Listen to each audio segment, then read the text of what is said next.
Most people think the moon is silent, cold, lifeless, nothing but rock and dust. That's exactly what I believed until I became part of the Artemis recovery team. My name is Dr. Ethan Hayes. I was a systems engineer contracted to assist NASA after the Artemis 4 mission. Officially, the mission returned with valuable geological samples. Officially, everything went according to plan. Officially, no one died. Every one of those statements was false. 3 months after the astronauts returned to Earth, I received a call that changed my life forever. The voice on the other end didn't introduce itself. It simply asked, "Dr. Hayes, how much do you know about seismic resonance?" I frowned. I've worked with lunar seismic data before. A pause. Then, "Good. You're being transferred to level 9. The call ended. I had never heard of a level 9. Not at NASA, not anywhere. The next morning, 2 black SUVs were waiting outside my apartment. No logos, no license plates, no explanations. They drove me through 3 security checkpoints, past buildings that didn't appear on any public map. Finally, we stopped outside an enormous underground facility. Its entrance was hidden beneath what looked like an abandoned airfield. The badge they handed me had no name, only a number. 731. Inside, nobody smiled. Nobody spoke. Scientists hurried through the corridors carrying sealed containers. Military personnel stood at every intersection. The atmosphere felt less like a research center and more like a bunker preparing for war. Eventually, a woman in a white lab coat entered the briefing room. She looked exhausted. She placed a black folder on the table. Stamped across the front were 3 words: Project Lullaby. She looked around the room before speaking. "What you're about to hear never leaves this facility." She opened the folder. The first photograph appeared on the screen. It showed the surface of the moon, near Shackleton Crater. At first, I didn't notice anything unusual. Then she zoomed in. My breath caught. Perfectly embedded beneath the lunar dust was a gigantic circular doorway. Not a crater, not a cave. A door. Perfectly smooth. Over 200 meters wide, with geometric symbols carved around its edge. No impact marks, no erosion, no natural explanation. Someone had built it, and it had been buried for millions of years. The room was completely silent. One of the scientists finally asked, "Did we open it?"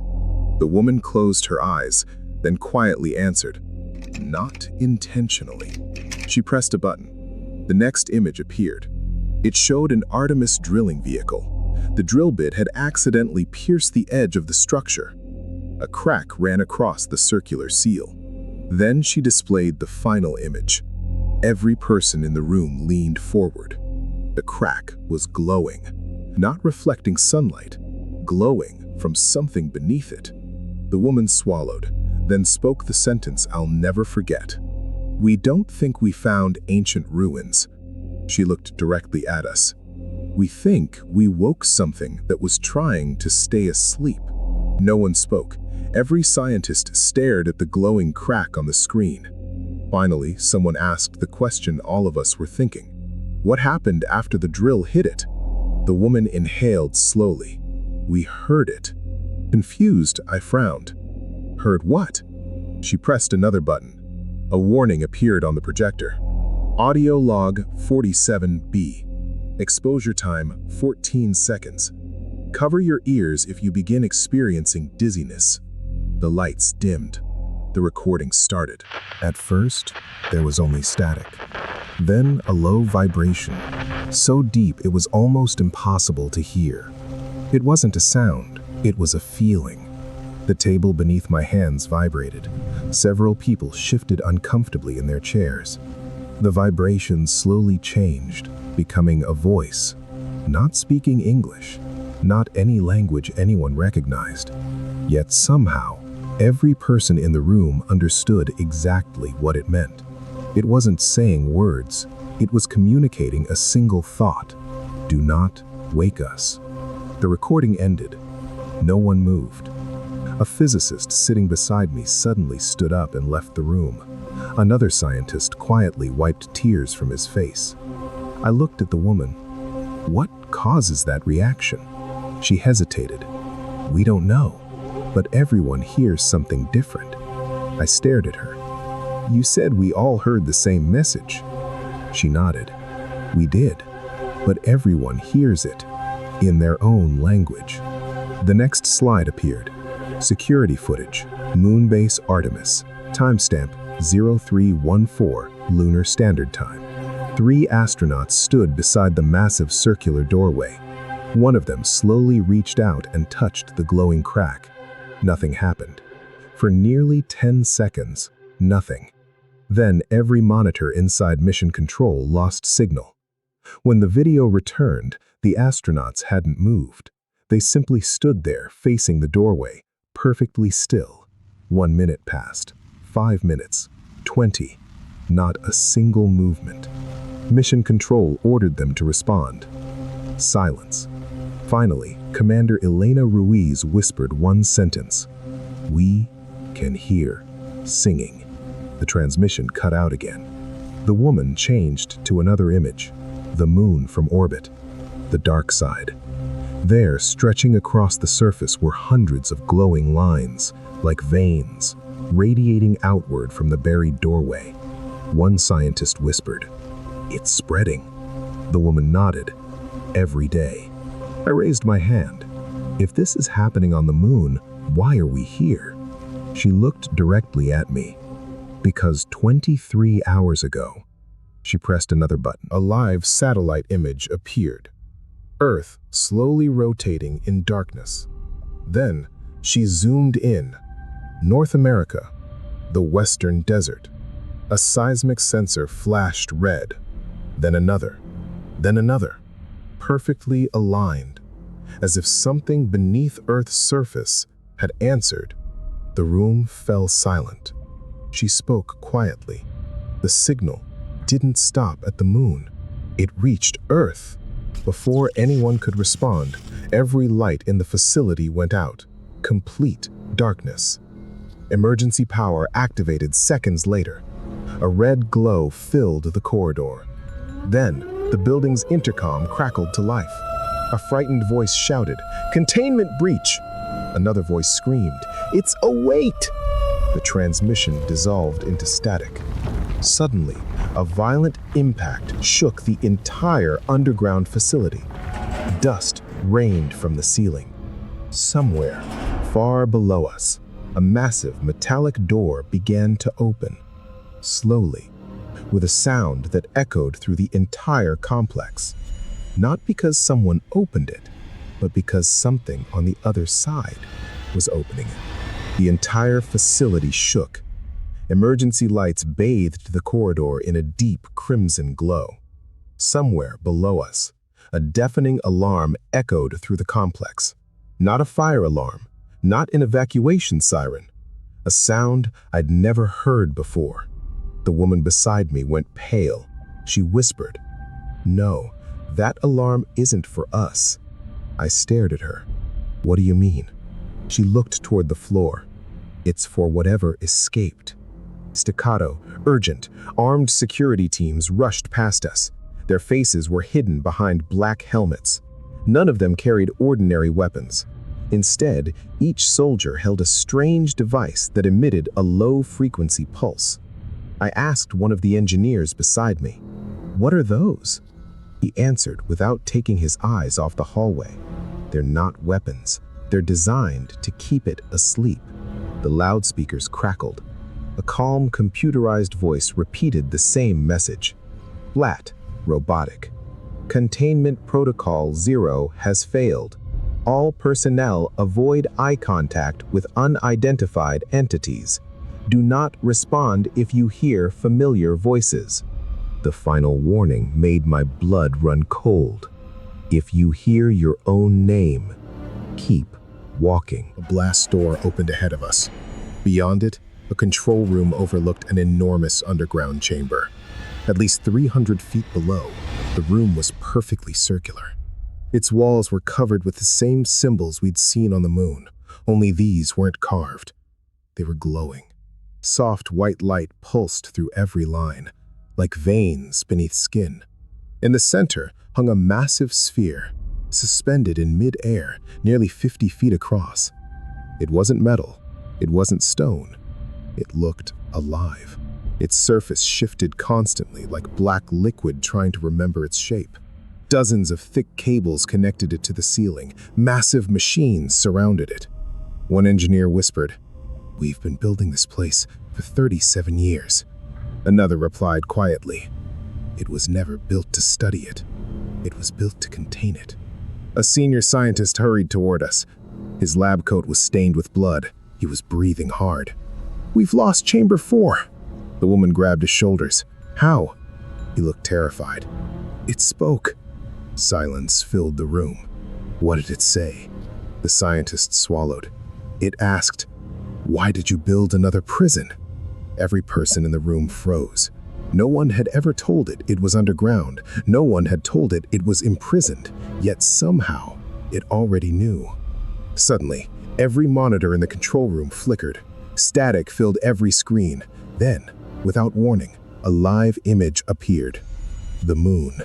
The ancient doorway. Except, it wasn't closed anymore. The circular seal had moved just enough to reveal complete darkness beyond it. One of the operators zoomed in. At first, nothing.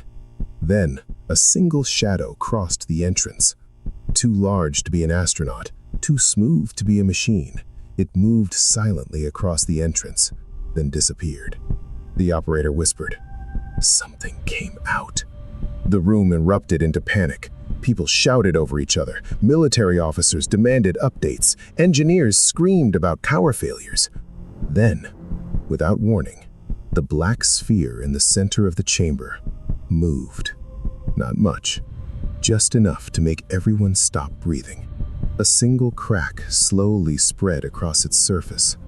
From inside, something tapped. Once, twice. Then a child's voice echoed through the chamber. "Can someone let me out?" Out? Every scientist stood frozen. The voice sounded innocent, gentle, like a frightened child lost in the dark. Then one of the security officers lowered his weapon. "He thinks it's trapped." The woman beside me grabbed his arm. "No, don't listen to it." But he had already stepped forward. Slowly, he approached the massive black sphere. The voice came again, softer this time. "I'm scared. Please. I've been alone for so long." The officer reached out his hand. His fingertips brushed the cracked surface. For 1 second, nothing happened. Then he smiled. A peaceful smile. The kind you see on someone reunited with an old friend. Without warning, his body turned into a cloud of black dust. Not blood, not ash. Dust. His rifle clattered onto the floor. The entire control room erupted in panic. People screamed. Soldiers opened fire. The pulse emitters released powerful waves that shook the chamber. The sphere didn't react. It simply continued cracking, one line after another, as if something inside was stretching. The facility's artificial intelligence suddenly interrupted every speaker. Its voice had never sounded emotional before. Now it almost sounded afraid. "Emergency Protocol Omega initiated. Seal all chambers. Prepare for planetary containment." I looked at the lead scientist. "What does planetary containment mean?" She closed her eyes. "It means we're too late." The giant blast doors around the chamber slammed shut. Steel barriers descended from the ceiling. Every defense NASA had spent decades building, activated. The woman whispered, "It won't matter." I stared at her. "How do you know?" She slowly pointed upward. The satellite feed was still visible. The moon. The ancient doorway. Empty. Whatever had been inside was gone. Then every monitor switched to the same image. Earth from orbit, slowly rotating. Beautiful, peaceful.